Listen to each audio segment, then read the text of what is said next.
आपका सब। प्रदेश में भाजपा द्वारा निकाली जा रही जन आशीर्वाद यात्रा देवास जिले के हाट पिपलिया पहुंची, जहां भाजपा कार्यकर्ताओं ने यात्रा का भव्य स्वागत किया। जन आशीर्वाद यात्रा के रथ पर भाजपा राष्ट्रीय महासचिव कैलाश विजयवर्गीय, प्रदेश उपाध्यक्ष जीतू जिराती, विधायक मनोज चौधरी सहित अन्य पदाधिकारी मौजूद रहे, जिनका नगर में पुष्प वर्षा कर स्वागत किया। यात्रा प्रमुख मार्गों से होते हुए मंडी प्रांगण पहुंची, जहां कैलाश विजयवर्गीय ने जनसभा को संबोधित करते हुए प्रदेश सरकार की जन हितैषी योजना के बताया। साथ ही विपक्ष कांग्रेस को जमकर आड़े हाथ लिया।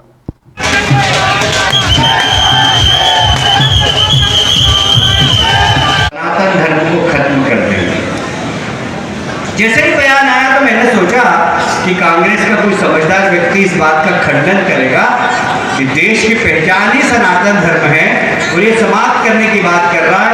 पर मुझे दुख हुआ कि कांग्रेस के अध्यक्ष खड़गे के लड़के ने कर्नाटक का जो मंत्री है उसने बयान दिया, समर्थन किया कि हाँ सनातन धर्म खत्म हो जाना चाहिए। फिर रामचरितमानस पर टिप्पणी करने लग गए और ऐसे शब्दों का प्रयोग किया कि मैं तो अपना मुंह गंदा नहीं कर सकता। राम जी के बारे में आप शब्द बोलेंगे, मैं तो ऐसे शब्द नहीं बोल सकता क्योंकि मैं सनातन धर्म का मानने वाला हूँ। मैं आपसे पूछना चाहता हूँ, आप स्वयं जवाब दीजिए, क्या इस देश से सनातन धर्म खत्म किया जा सकता है? क्या खत्म होना चाहिए? अभी किसी की मां ने दूध नहीं पिलाया जो सनातन धर्म को खत्म कर सके।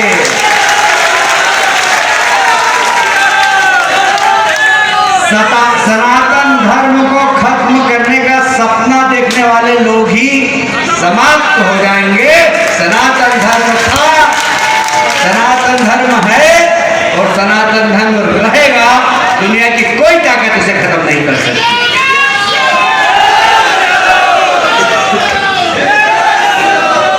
मुझे बहुत गर्व हुआ जब मनोज जी ने बताया कि मैंने अपने विधान कौन कर सकता है। ये कांग्रेस के लोग बहुरूपी हैं।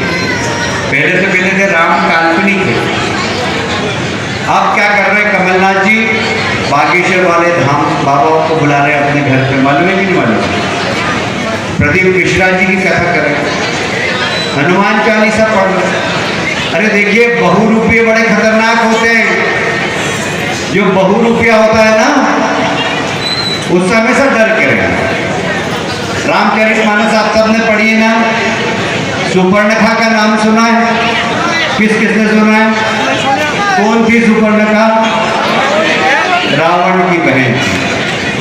वो ने राम जी को देखा और मोहित हो गई और रूप बदल के उनके पास पहुंच के प्रस्ताव रख दिया कि चल मेरे साथ पेश करेगा।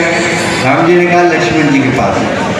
बहुत लंबी कथा में ज़्यादा नहीं उसको विस्तार से करूँगा, पर हुआ क्या आखिरी में सुपर्णखा का ये बताओ। नाक कट गई। बहुरूपी जो जाते हैं ना जनार्दन के पास तो जनार्दन उसकी नाक काट देते हैं। जनता भी जनार्दन है हमारे लिए, हम उनकी सेवा करते हैं।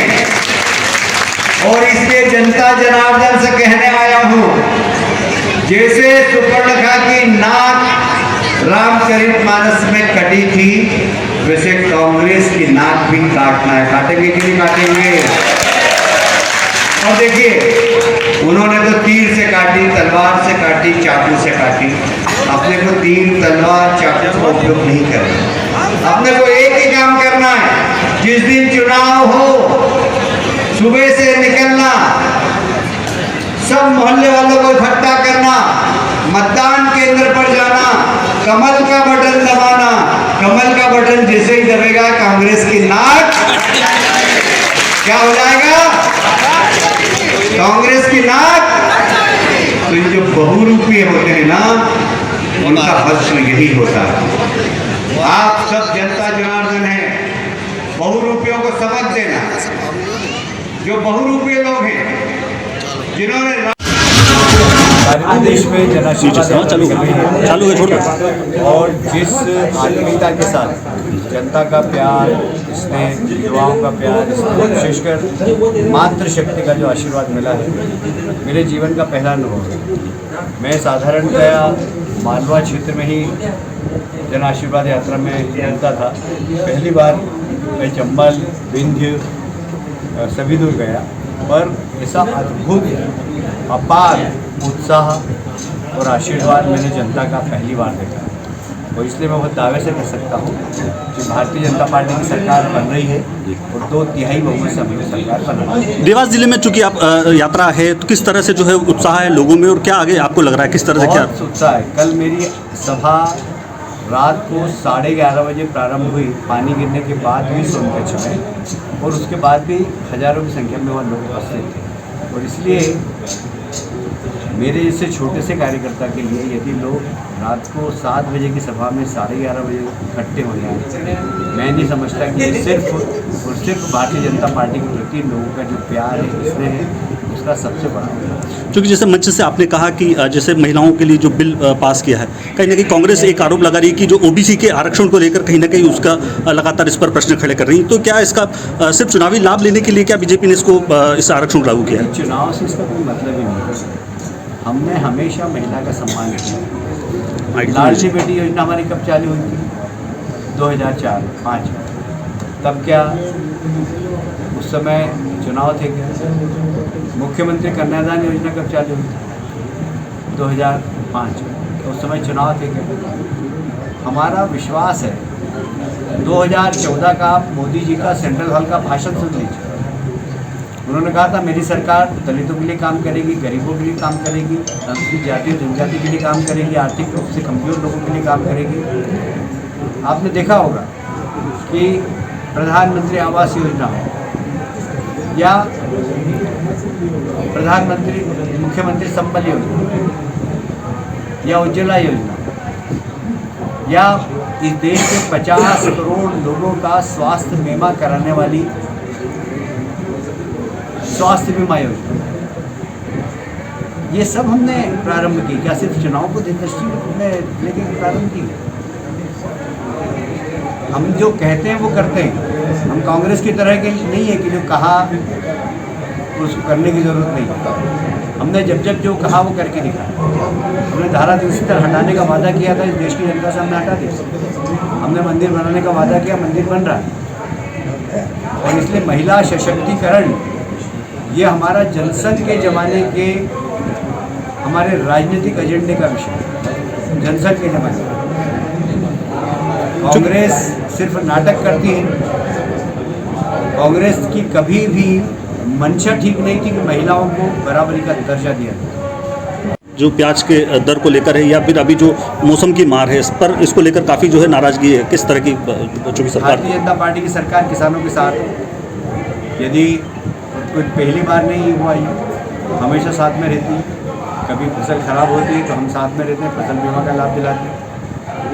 और हमेशा मुख्यमंत्री जी ने एक ही बात कही कि मैं हूँ ना, आपका कोई चिंता नहीं। ये विश्वास है भारतीय जनता पार्टी के प्रति लोगों को, किसानों को, कि भारतीय जनता पार्टी की सरकार है। जैसे मोदी जी के लिए बोलते हैं कि मोदी है तो मुमकिन है, जैसे भारतीय जनता पार्टी के लिए कहते हैं कि वो किसानों की सरकार है, वो गरीबों की सरकार है, वो नौजवानों की सरकार है। सर टिकट की जो है इंतजार है सब लोगों को। एक चुनाव पर प्रधानमंत्री जी ने कहा, उसको क्या कहेंगे सर? वो तो देखिए उन्होंने विषय छेड़ा है जिसमें देश पे बहस होना चाहिए और बहुत ज़रूरी है कि एक देश एक चुनाव होना चाहिए, क्योंकि बार बार चुनाव होने से बहुत विकास में बाधा है। चूँकि टिकट का सभी लोगों को दूसरी लिस्ट का इंतजार है लगातार, कब लिस्ट आ रही है? आएगी, जल्दी आएगी। कैलाश विजयवर्गीय की अगली भूमिका क्या होगी मध्य प्रदेश में या सेंट्रल में? भारतीय जनता पार्टी का कार्यकर्ता। आशीर्वाद यात्रा हमारे द्वारा किए गए जो विकास कार्य है, जन कल्याणकारी योजना है, उन सब को लेकर के जन आशीर्वाद यात्रा निकाली गई थी। और मैं अपने चरणों को अपने माथे की जनता पार्टी को आशीर्वाद दिया, हमारे जो नेता हैं उन सबको आशीर्वाद दिया। ये इस बात का द्योतक है कि आने वाले समय में फिर भारतीय जनता पार्टी की सरकार पूरे दम से बनेगी। पूरे मध्य प्रदेश में हाटपिपलिया विधानसभा क्षेत्र सहित पूरे विधानसभा